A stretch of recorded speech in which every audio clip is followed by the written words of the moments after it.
Good morning. Good morning and welcome to my home city of Liverpool. And if you're staying for the weekend, do make the most of everything that the city has to offer, especially the nightlife. And I am not talking about DJ Jeffy B, whatever that is. 40 years ago, age 16, I left a comprehensive school, which was only a few miles from this very building. 92% of my classmates left with less than the 5 GCSEs or O-levels as they were in my day that you needed to reach the next stage of education. Many of my school friends left without a single qualification. Now, whilst it's fair to say it wasn't the best in the country, it did have some good points. One teacher, Mr. Ashcroft, he stayed behind after school to teach me engineering and technical drawing, and they were subjects that girls weren't allowed to even study in those days. He encouraged me, and he helped me to pass 10 O-levels, which was considered a miracle by everybody. This led to the apprenticeship that kick-started my 30-year career in international business. And that, in a nutshell, is the power of education. Underperforming schools and colleges are now few and far between, and that is thanks to all of your hard work. One of the best things about being the Education Secretary is I get the opportunity to visit schools and colleges across the country. And during the last 18 months, I've listened and I've learned a lot. You told me about workload and the additional pressures being placed on our brilliant teachers. So together, we've set up the Workload Reduction Task Force, aiming to reduce teachers and leaders' working hours. You told me how difficult it can be to recruit and to retain teachers. And together, we're building on our recruitment and retention strategy and introducing new routes into teaching, including the teacher degree apprenticeship. And we've put you, the experts, in charge of leading our schools and our colleges. And how have we done that? Since 2010, we have massively expanded the number of academies from just a few hundred to over 10,000, giving you the power to lead and to make the right decisions for your schools and for colleges. However, we all know that the best education systems combine trust in leaders with consistent accountability. Now, in the last 18 months, I've been struck by the number of education ministers from countries around the world that have asked me, how have you dramatically improved your school standards in England? And I tell them, it is thanks to you. There is no doubt it's our fantastic school and college leaders that now around 90% of schools and 92% of colleges in this country are now rated good or outstanding. And we've just heard from Martyn, who I was delighted to appoint as Ofsted's Chief Inspector. He has a wealth of experience, so I hope you'll agree that he's an excellent choice. As you've heard, Ofsted wants to improve. It wants to listen. Now, since the pandemic, we've seen a worrying rise in more children being absent from school. And what's the point of building a world-class education system if children aren't in the classroom? At the G7 in Japan, I was reminded that attendance is actually a challenge, a massive challenge in many countries. In January, the New Zealand Education Minister spoke to me about how their overall absence rates had increased from 8% in 2019 to 12% in 2023. And even now, they have over 40% of children persistently absent from school. That's why access to data is critical, and that's why we revolutionized ours, making it some of the most comprehensive data, attendance data that's collected daily anywhere in the world. It's the data that we've been receiving from 89% of schools, which is helping us to overcome this challenge, and I still know we've got a way to go. From September, all schools will be required to share daily data, providing 100% coverage. And this is the work that's helped to ensure that there are 380,000 fewer children persistently absent or not attending school than last year. Now, there's been a theme of togetherness running through everything I've said today, and hopefully you've heard that. We're working together to tackle challenges, but also to grasp opportunities. We're working together to improve school standards for all young people. And we're working together to get attendance levels back to pre-pandemic levels. It's that theme of togetherness that we need to take forward. I can't think of a more appropriate city to be in to talk about togetherness. It's a city with a great sense of family and community. So I'd like to leave you with a quote from one of the most loved sons of our wonderful city, Jurgen Klopp. Also the manager of undoubtedly the best football team in the world. Yay! I got clapped, hurrah! You can make a habit of it, honestly. He said, and these words are, I think the guy's brilliant anyway, but these words are brilliant. He said, to be successful, you need to be brave. You need to make decisions, and you need to feel responsibility. Now, I know that you all feel that responsibility, and I know you will continue to be brave and take tough decisions that are improving educational standards for the children all around this country. And for that, I say a massive thank you. Now, speaking of being brave, or rather perhaps foolish, I think it's now time for me to answer all of your questions. Thank you. Well done. So let's start perhaps where you ended and tackle that question that I think you may have already given a clue to your answer.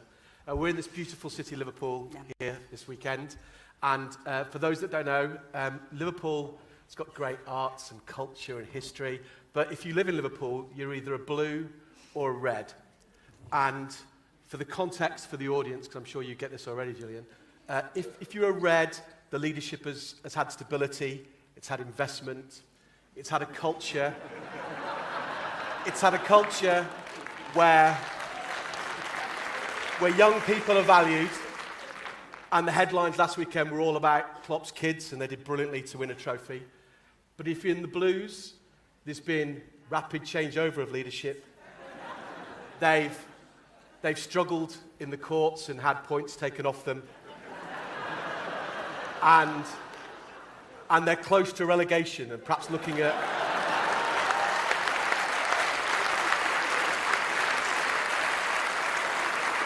And I'm trying to work out, so are you a blue or are you a red? Well, as you'll know, it's not about the colour. It's about the leadership. You'd rather be led from someone from Liverpool than North London, is what I'd say. But the answer to your question is I'm red for football, I'm blue for politics. And as I say to all of my mates and most of my family, you just got the wrong memo. Some of you just got it the wrong way round.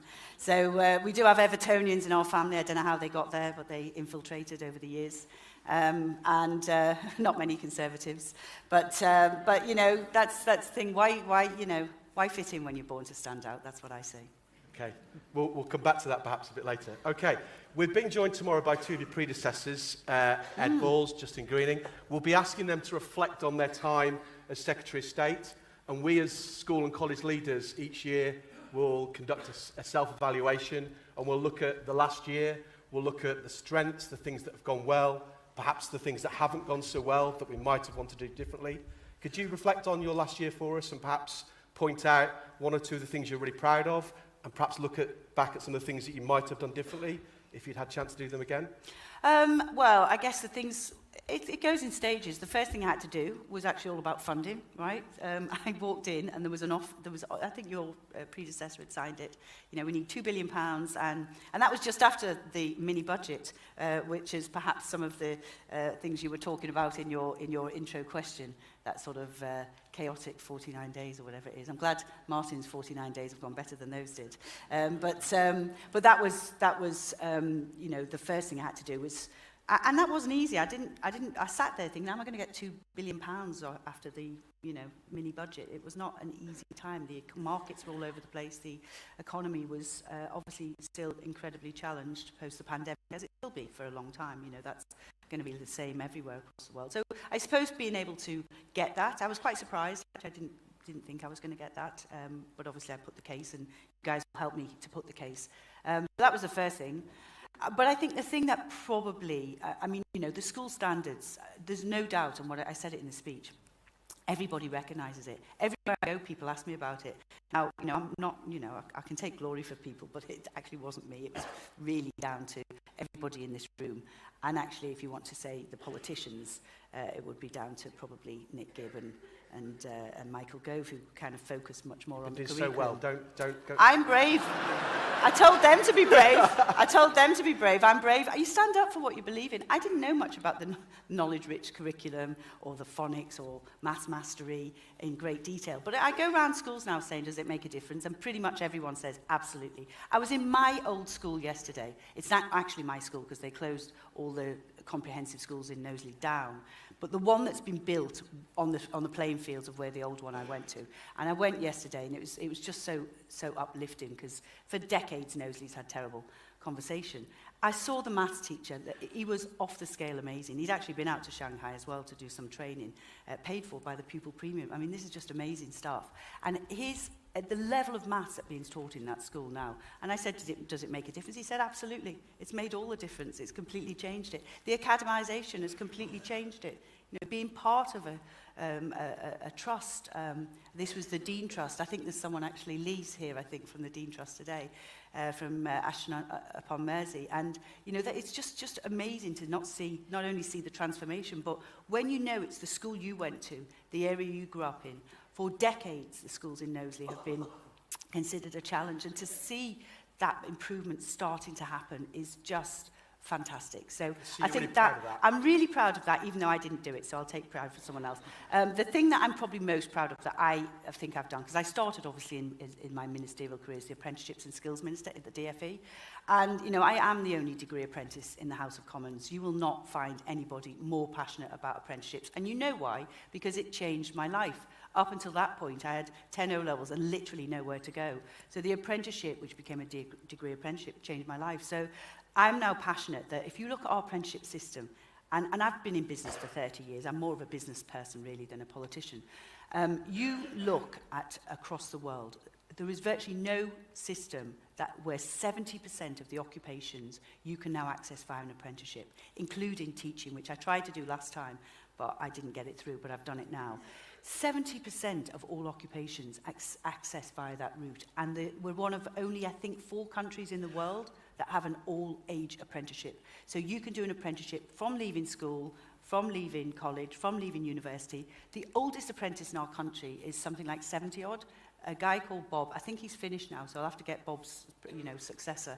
But he's doing a rail operative apprenticeship in his 70s. And, you know, you ask why you're doing that. He said, I always wanted to work on the railways. That is about changing lives and opportunity. That I am super proud of. So they're the great things. What about something you might have done differently if you had the chance again? Well, I haven't been here that long, although, as you say, I've been there longer than some of my predecessors. I think... I mean, to me, it's always about continuous improvement. We're going to talk about special educational needs. And I think the massive increase in demand of, you know, children, more and more children are diagnosed, or even not diagnosed, but, you know, have special educational needs. That's something that I don't think we've got the right system in place. One of the things that I was struck, because I do genuinely believe that most people just don't do stupid things, so it's maybe you've got the wrong end of the stick, or you've got the wrong information, or sometimes you have the wrong ideology, but you know, I think most people are kind of sensible. But if you look at special educational needs, we haven't built enough special educational needs places or schools. We have councils being under pressure because either they can't, you know, families can't get the right support that they need, if and when they've got diagnosed, which is taking too long. I was the mental health minister. I had learning disabilities when I was in the health department. It used to worry me there as well. That we haven't yet got the right system. And it's grown massively, as has children's mental health. You know, you go back 10 years ago and look at the figures, look at the incidence, look at the prevalence, look at the various conditions. It's changed massively in 10 years. So it is always hard to get systems to respond in that way, but we haven't done enough. I was at Alder Hay yesterday. which is a famous children's hospital across the country, but is obviously much loved in Liverpool. And I didn't realise they had a school. I saw it on a telly programme, so I said, when I go next to see my mum and dad, who still live here, last night I spent in my childhood bedroom staring at the same Artex ceiling that I'd stared at for most of my life, and it'll be there way after I've gone. So, you know, you just kind of, you know, looking at sort of all of these things that change. And when I spoke to them at Alderhay, they said, you know, we just need to work together much more effectively across education and health. Now, I tried that when I was in health. You'll hear that here now today, I think. Okay, well, and now I'm in education. I feel like I'm in a good spot, actually, because I had learning disabilities and mental health when I was in the health department. And then, you know, I'm now in this position. And it does, I know all the people. And we've done a couple of things. We've got a PINS programme. We've got a number of things, part of our SEND and Alternative Provision Improvement Plan, which, you know, we're working with 32, I think, regional local authorities in 9 regional groups. But one of the things I took away from yesterday was how much the health teams want that as well, desperately want that. And, you know, I think there's a lot more that we can do there. And I know that we're doing, you know, we all beat ourselves up because we feel we're letting children down with special educational needs, and they are the most vulnerable children and they need the most help. But, you know, in terms of the fact that what's actually happened is we care a lot more, we diagnose a lot more, we know a lot more, and we've got a lot more demand. Now we need to see what we can do. And that improvement plan and that change programme, plus we're building loads more places. I mean, there was some announced in the budget this week, and that's on top of the 15, it's the 20 and 15 and 20 SEND and AP schools, is on top of over 100 that we've already been building and announced. But we need to make sure those schools are providing what the kids want, because as we know, what's happening is many are going to independent schools paid for by the council. I love that you're talking about this. I want to move on quickly if I can, because there's so many questions. Fine. I'm sure that there will be lots more time to discuss it. What I would want to say to you is, having worked with you over the short time I have, I think it's fair to say that we all see you as someone that doesn't duck a challenge, that you did when you came in, you faced up to that black hole and you made sure that we had the funding that we needed. When others might have kicked the can down the road with RAC, you stepped forward and you took that one and you're taking it on, as it were.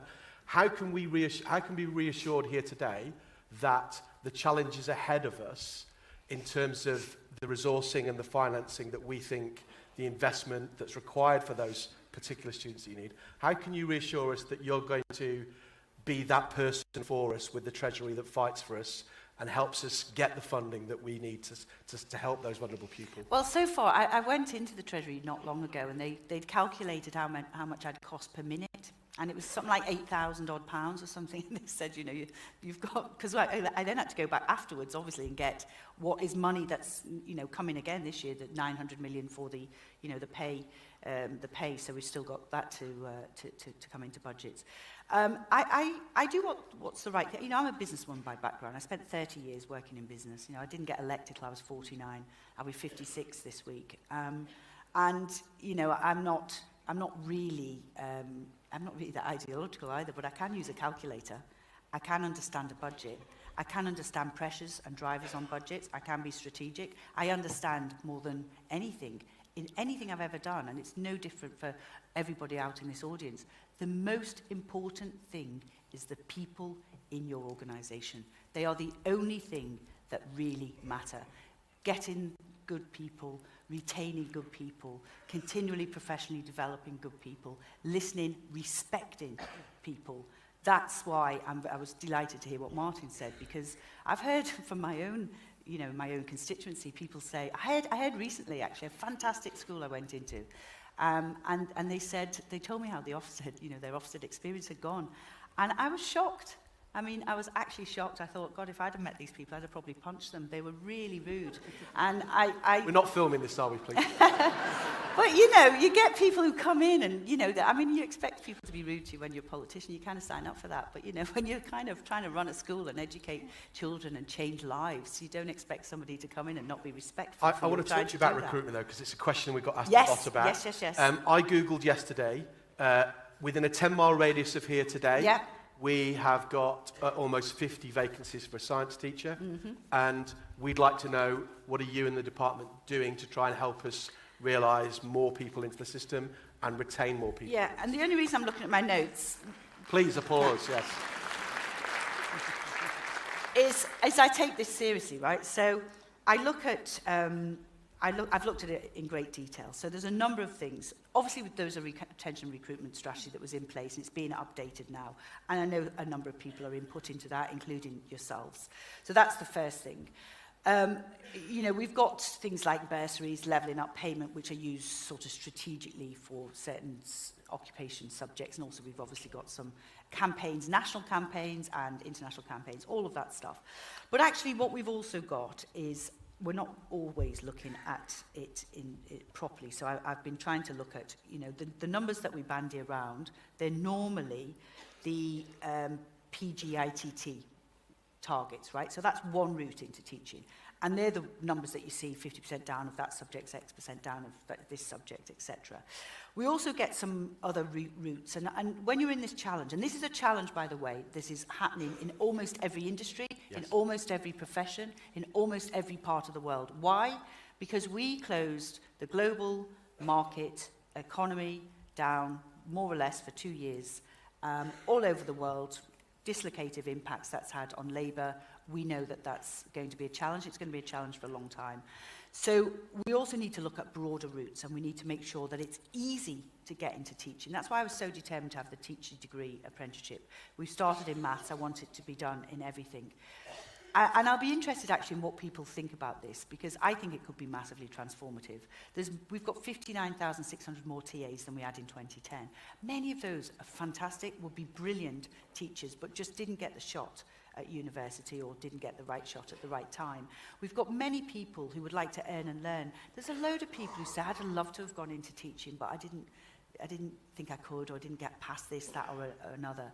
And I understand, because everyone I left school with, who was as bright as anyone I've met anywhere in the world of politics or business, I understand that there's many people that just would appreciate the second chance to be able to get into a profession that is one of the most rewarding professions that we know we can have. Same with early years as well.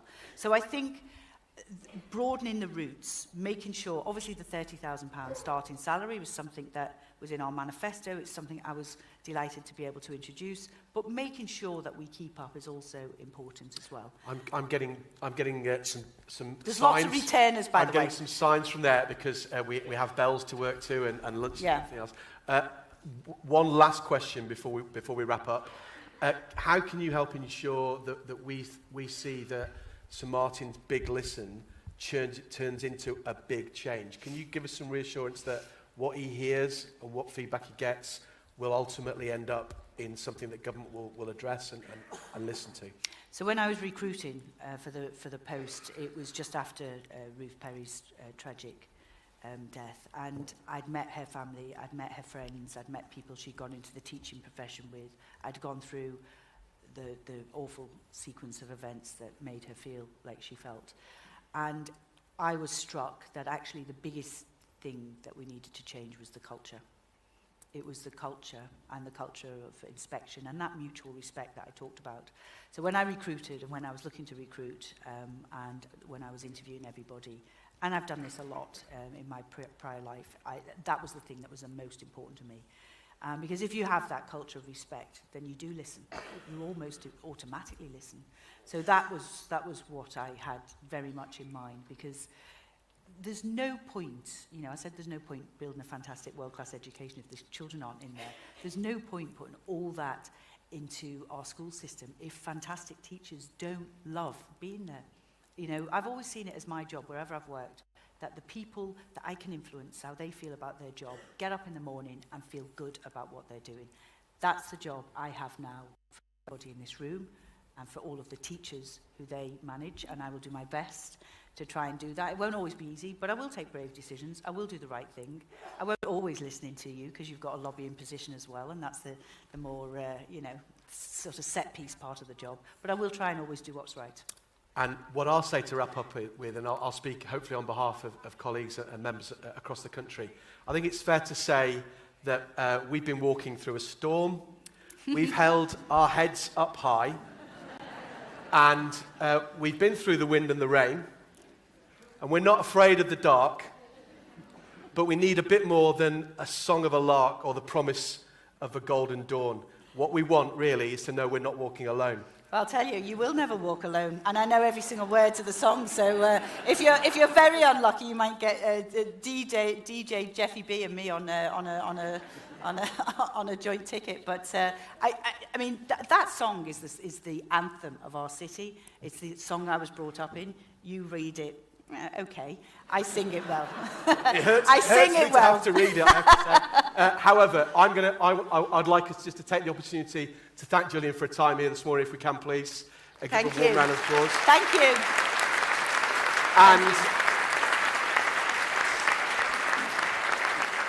And can I ask that we exit the theatre and go downstairs to our exhibition centre, where tea and coffee will be available, and return here to meet James Kerr at 11:55. It's been a great morning, everyone. Look forward to seeing you afterwards. Thank you. Just imagine a low male voicing